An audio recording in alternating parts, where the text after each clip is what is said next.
News Radio, and a good morning to you. I'm Jeff Slakey. I'm happy to have in studio Mason County Sheriff Casey Salisbury. Morning, sir. Morning. How you doing? Good. Happy Friday or happy Monday, I guess. It's a Monday.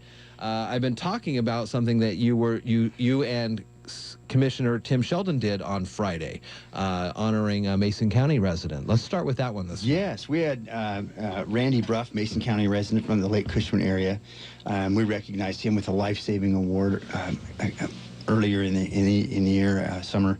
Randy went into the water and pulled a person out, and pretty incredible save. I was on a rescue dive team, and to go into the water without proper equipment, without fins and things to bring somebody up from 10 feet, it's really tough to do. And that was, it was an incredible thing that he did for somebody else. If I remember the story correctly, too, he tried going down a couple times and then finally was able to see him or something like that. You know, free diving or any type of diving, but without a mask in water like that is really tough to see. Yeah. And your chances of being able to locate somebody just by a last seen point and diving in is very slim. And wow. a number of attempts there, and to bring somebody up, it was an incredible thing. And so our office felt it, you know, it was worth honoring somebody like that from our community. It did such a great thing. So we had the opportunity to recognize Mr. Bruff Friday in front of the law enforcement firefighter community, emergency service community, and we really enjoyed doing that for him. Additionally, this morning we're talking about Coho. The search dog, is it Coho or Solo? Solo, canine right. Solo. Solo.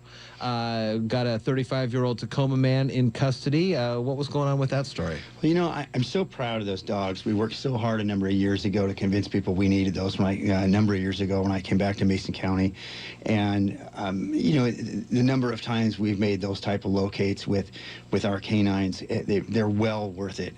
And when you get somebody out in the woods like that, like they had, it's almost impossible to do that with just the number of people we have. And when you can put a dog in and do a scent track and come up with somebody, it makes it all worth it. So, what does the dog smell? What in the, you know, I see in the movies, and I don't know if it's right or not, they give them a piece of the clothing maybe, or what does the dog pick up on?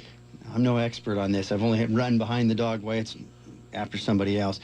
Your body puts off just into the air, a scent into the air, and they'll actually track straight out of the air, or even like your skin cells and things and those kind of things land on the bushes, whatever you're around, and they'll track them through there.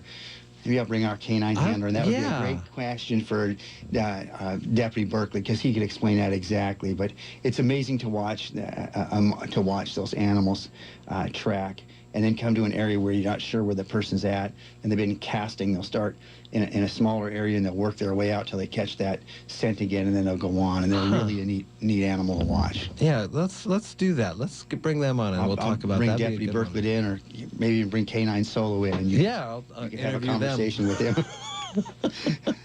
What else are you looking at, Casey? Well, you know, I was kind of thinking of you last week. I ran into an old friend of mine, that Sid Otten from Tumwater T-Birds. Does it sound familiar to you? Go T-Birds. And I talked to Coach there at lunch the other day, and brought up the whole thought of football season. I hear that Coach Pugh is coming back to Belfair this year. That's going to be a neat lineup for the North Mason Bulldogs. And Coach Otten, I hope I'm not letting anything slip, but I think he told me this is probably it for him, probably his last year. I mean, I heard that from years. You know, I'm coming up on my 20 year myself at Tumwater, and I've been hearing that a lot. I think the two kids that were with him were his grandkids that were playing for him this year. Yeah. So pretty impressive. So I'm looking forward to fall and the Bulldogs and the Climbers and the local area football teams. We should also mention, you know, we had that rally at the Skokomish last on Saturday. Yeah. And you know what a neat thing when I see what's going on in all other parts of the country, that people with differing opinions are respectful of each other, and both were able to, you know, speak their mind on an issue and not have any problems. I didn't get any phone calls on that, other than that everything seemed to have gone well. And to see people with differing opinions, or whatever you want to call that, to have be respectful of each other, what a nice thing for us and what that says for people in our community, even those that came from outside the community to take part in that rally. So that was a neat thing over the weekend. Good. The other thing I thought I'd just throw out there, we also Friday recognized retirement of Deputy Ken McGill, Deputy T.R. Rankin, and Corrections Deputy Cindy Braymeyer. That's 3. We all started the same time, and they're retiring. Wonderful for each one of them. And then also we recognized Corrections Deputy Rob Decker for Corrections Deputy of the Year. But we're certainly going to miss Cindy, Ken, and TR after 27, a little over 27 years of service for each of them, to moving on to do something else. And we're gonna miss them greatly. You know, there's a lot of folks that we don't ever really get a chance to know or meet that are part of the sheriff's office or the police department. You know, we talk with you, or we'll talk with Ryan Sperling, but there are many layers of people that they do the good work every day and don't get a lot of that recognition. You know, and that's another good thing to bring up. You know, especially when we talk in corrections in our jail, I call that group the silent service. You don't see them, so they're kind of out of sight, out of mind. But they're there 24 hours a day, keeping the community safe, and to recognize them and all of our office staff that you don't see the behind the scenes. You see a lot about the badges out on the street, but the support staff make it possible for everybody else to do their job. And so it's always nice to remember those folks too that you don't necessarily see, but they keep the whole program running. So we will greatly miss the 3 of them, and I think over the next couple of years you're probably going to see a lot of retirements in the sheriff's office, where a number of us are at that retirement age and above that are considering that, and I think you're going to start to see some changeover and a lot of new faces coming in the next few years. Yeah, hopefully we get those numbers up in the sheriff's office and all around. You know, back on that football thing, I was looking on somebody's Facebook page. This weekend that just ended was the last weekend where there's no football till the end of the year. Oh, yes. So we've got the Hall of Fame game next weekend. Seahawks are on the 13th already.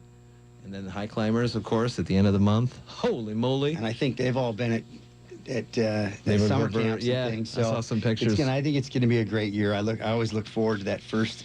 There's a day in fall that everybody that's ever played, there's a little bit of dew on the grass and everything's there, and all of a sudden you know it's that time of year. Yeah, it's just great. You wake up and you go, yeah, it's a football day. So, and if you haven't been to North Mason High School, have you been up there? Yeah, it's nice. That is absolutely gorgeous. Yeah. Their practice fields, there won't be rain on the grass or anything, but it's that artificial turf. That is a beautiful, beautiful school up there. That's really something for the community to be proud of. Yeah, for sure. All right, Casey. Well, it's always good to talk with you. Thank you, Jeff. It's 7:48 here at iFiber One News Radio. We'll check the latest world headlines right after this quick message. I'm with Scott Alsterberg from the all-new